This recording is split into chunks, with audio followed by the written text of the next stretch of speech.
اور یہ یاد رکھو، بہت سے لوگ کہتے ہیں لاوارث لاشوں کے ساتھ یہ جائز ہے. یاد رکھو اسلام میں کوئی لاش لاوارث نہیں ہے. یہ بہت بڑا فالٹ ہے. ایک انجینئر صاحب ہیں، وہ بہت دنوں سے محبت کی بات نہیں ہوئی ان کے بارے میں. وہ ایک دفعہ یہ جو مرتے وقت اعضا ڈونیٹ کرتے ہیں نا، اس کی بحث کہہ رہے تھے کہ لاوارث لاشوں کے ساتھ ایسا ہوتا ہے، عام لاشوں کے ساتھ ایسا نہیں ہوتا. وہ تو ظاہر ہے کسی کا بیٹا ہے، وہ اپنے باپ کی کو کیوں دے گا، اس کی آنکھیں اور گردے مردے کیوں نکالے گا مرنے کے بعد. تو یہ لاوارث لاشوں کے ساتھ ہوتا ہے، لہذا گویا کہ یہ کیا ہے، جائز ہے. تو وہی ہے کہ ادھورا علم خطرناک ہوتا ہے.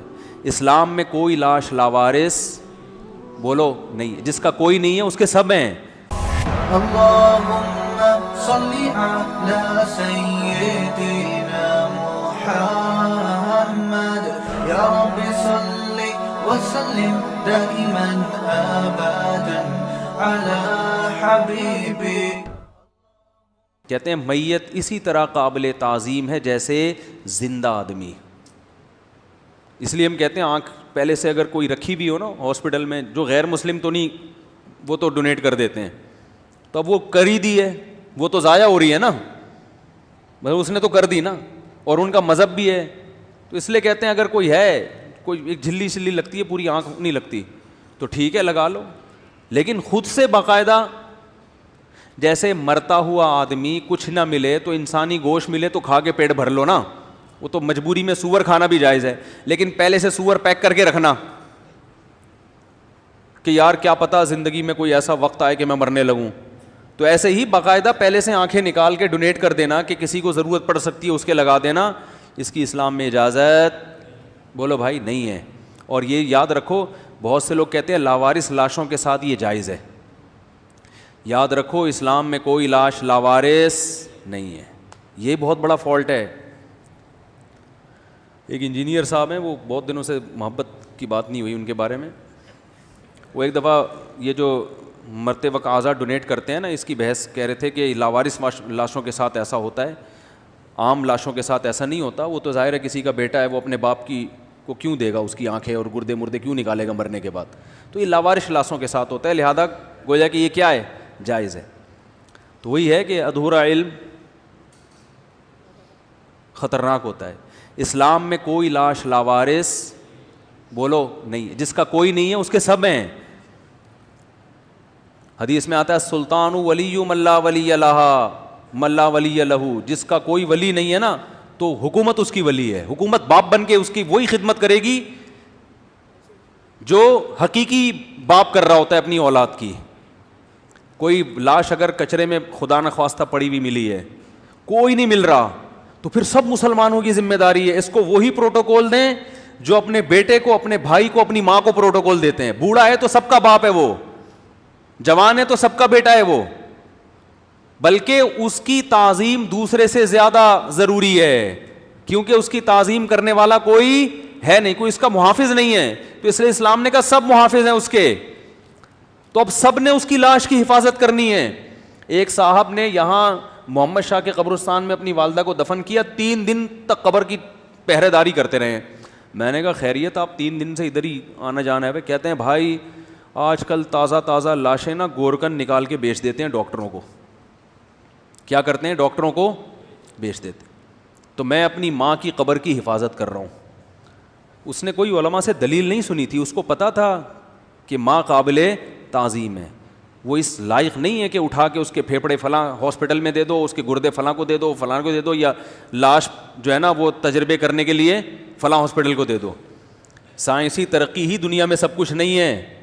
یہ سارے تجربے جانوروں پہ بھی ہو سکتے ہیں. جانوروں کو اجازت دی کے بارے میں اجازت دی اللہ نے کہ بھی جانوروں پہ تجربے کرو. انسانوں پہ تجربے بولو نا بھائی نہیں. ایک ڈاکٹر مجھ سے بھیڑ پڑے، کہنے لگے مفتی صاحب اگر ہم انسانی لاشوں پہ میڈیکل سائنس کا علم نہیں سیکھیں گے تو ہم تو ترقی میں پیچھے رہ جائیں گے. میں نے کہا بہت اچھی زبردست دلیل ہے. اس دلیل کے پیش نظر آپ سب سے پہلے اپنے ابا کو تیار کریں.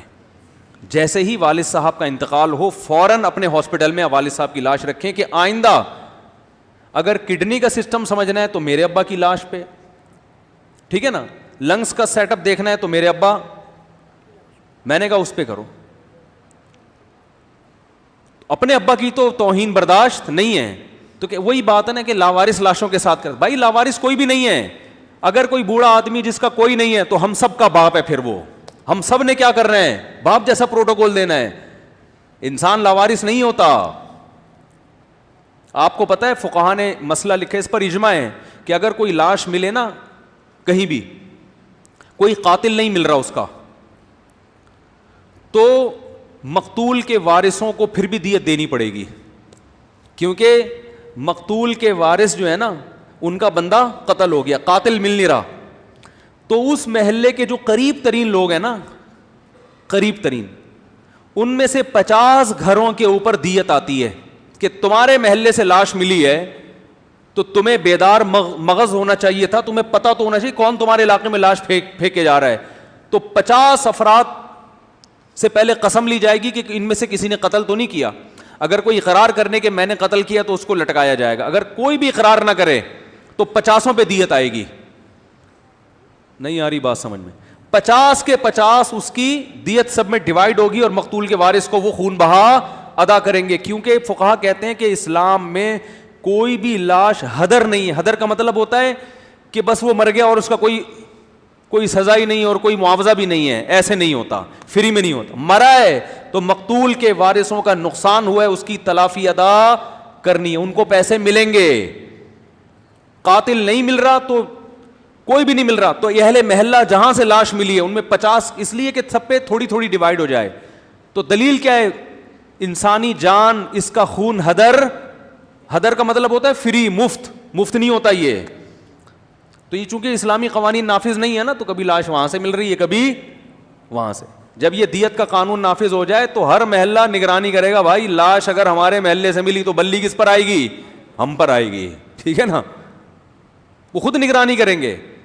تو اسلام تو اتنا پروٹوکول دے رہا ہے انسانی جان کو, انسانی لاش کو. آپ کے پاس تو کوئی سسٹم ہی نہیں ہے. کہاں سے کہاں بات جا رہی ہے, موضوع سارا چینج ہو رہا ہے. کیا بات کر رہا تھا میں؟